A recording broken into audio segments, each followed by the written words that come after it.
Welcome to Democracy Now!, democracynow.org, the War and Peace Report. I'm Amy Goodman. Protests continue across the United States over police killings of unarmed African Americans. Thousands have taken to the streets in New York City and areas across the country for each of the 5 nights since a grand jury declined to indict the officer who killed Eric Garner in a banned chokehold. Over the weekend, protesters in New York staged actions across the city, holding marches and die-ins at several locations, including the bustling Grand Central Terminal and inside stores of major retailers.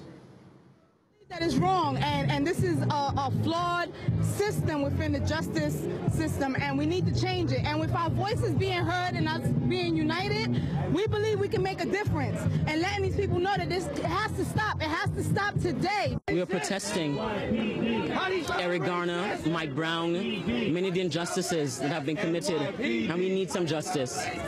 We need people to pay attention. We can't have business as usual. In acts of solidarity with Eric Garner and the protests, 2 professional athletes, Derrick Rose of the NBA and Reggie Bush of the NFL, wore warm-up shirts bearing Eric Garner's last words, "I can't breathe."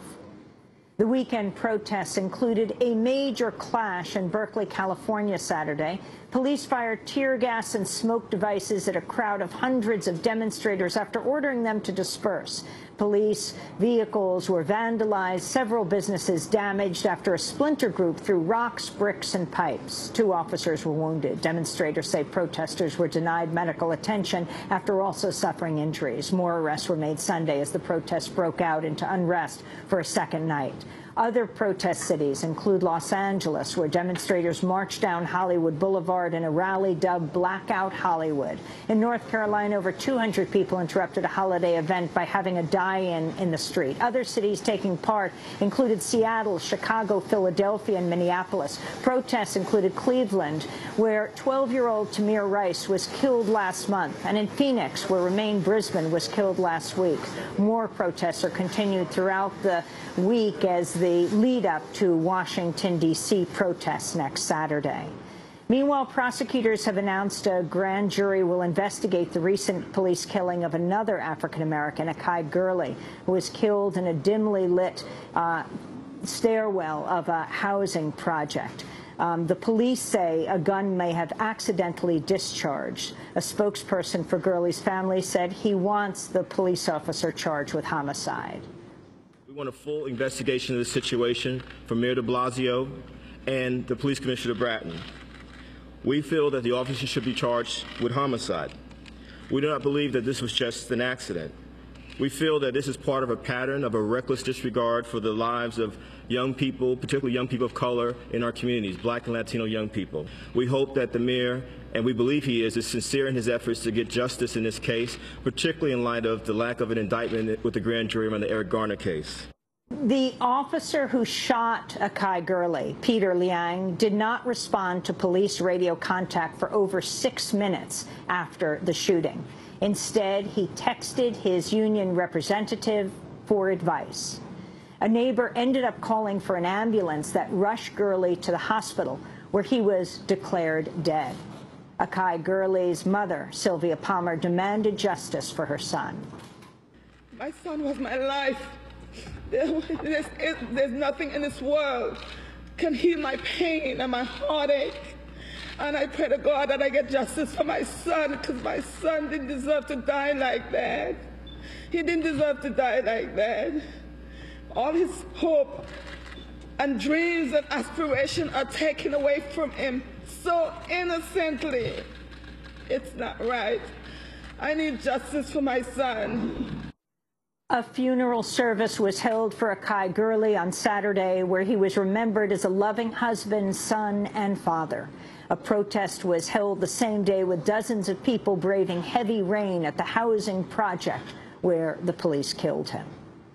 At least 27 people have been killed and more than 1 million evacuated since Typhoon Hagupit made landfall in the Philippines over the weekend. Thousands of homes have been destroyed. The typhoon has followed almost the same path taken by last year's Typhoon Haiyan, which left more than 7,000 dead or missing.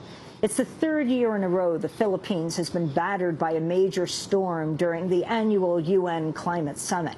We'll have more on that story after headlines.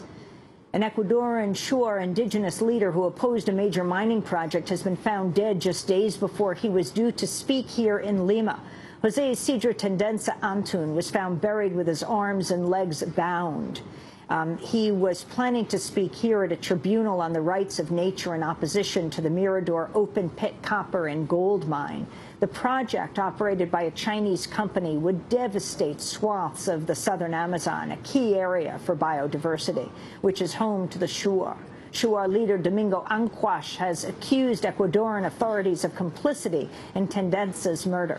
Addressing the tribunal where Tendenza was due to speak, Anquash said the slain activist had faced harassment, including having his house destroyed. If they had not killed Tendenza, he would be with us here now. If there had not been mining in this region of the Condor, then Tendenza would be on the land in his region of Condor. Last week, a caravan of activists traveling from Ecuador to Lima in a climate caravan was stopped multiple times by Ecuadorian authorities and ultimately had their school bus seized. A failed U.S. rescue operation in Yemen has left the 2 Western hostages dead, as well as 11 others, including civilians. A force of U.S. and Yemeni commandos carried out the raid in a bid to rescue American photojournalist Luke Summers, but the captors shot Summers and another hostage, South African teacher Pierre Corky, before fleeing. The charity Gift of the Givers says it had reached a ransom deal with the captors that was set to free Corky just hours later. The U.S. says it was not aware Corky was about to be released when it launched the operation. The U.S. has sent 6 Guantanamo prisoners to Uruguay after reaching a deal earlier this year. All 6 were approved for release more than 4 years ago. Their transfer is the largest for a single group out of Guantanamo since 2009. One of the prisoners, Jihad Diab, has filed a lawsuit against the forced feeding of hunger-striking prisoners. In an interview, outgoing Uruguayan President Jose Mujica said they agreed to receive 6 out of the long-standing opposition to Guantanamo Bay. Eso no es una cárcel, es un nido de secuestro. That isn't a prison, it's a kidnapping den. Because a prison entails subjection to some system of law, the presence of some sort of prosecutor, the decision of some judge, whomever that may be, and a minimal point of reference from a judicial point of view. Guantanamo has nothing. The latest employment figures show the U.S. is in the midst of its highest job creation since the 1990s. More than 300,000 private sector jobs were added in November, bringing this year's total to over 2.6 million. President Obama welcomed the news on Friday. It's been a long road to recovery from the worst economic crisis in generations, and we still have a lot more work to do to make sure that hardworking Americans' wages are growing faster. But the United States continues to outpace most of the world. Over the last 4 years, we've put more people back to work than Europe, Japan, and all other industrialized advanced countries combined. And we're going to keep at it until every single American who is willing and able to work can find not just any job, but a job that pays a decent wage and allows them to support their families. An independent forensics team in Mexico says tests on human remains have confirmed the identity of one of the 43 students missing since last September. The initial DNA testing is consistent with theories the students' bodies were incinerated at a garbage dump. The students' abduction by police and drug gangs has set off protests across Mexico against state-backed violence and corruption, prompting the worst crisis of President Enrique Peña Nieto's 2 years in office. Omar Garcia, a student from the missing victims' school, said the protests will continue. We take this news with a lot of rage and anger, really just how anyone would take this news. It's not easy. It's quite difficult. But we are determined and will not back down like Enrique Peña Nieto wants us to do. This is the life of one of our classmates, of a boy who wanted to be a teacher, who came from a rural area and had the hope to be someone. His family have fought for almost 2.5 months to find him. It's obvious that we take this with rage and with indignation and with stronger determination to keep fighting for justice, for the punishment of those responsible, and to change these kinds of things that happen in our country. Democratic Senator Mary Landrieu has lost her seat in a runoff contest with Republican challenger Bill Cassidy. Landrieu had tried to appeal to voters in part by backing Cassidy's measure to authorize the Keystone XL oil pipeline, leading to a failed Senate vote last month.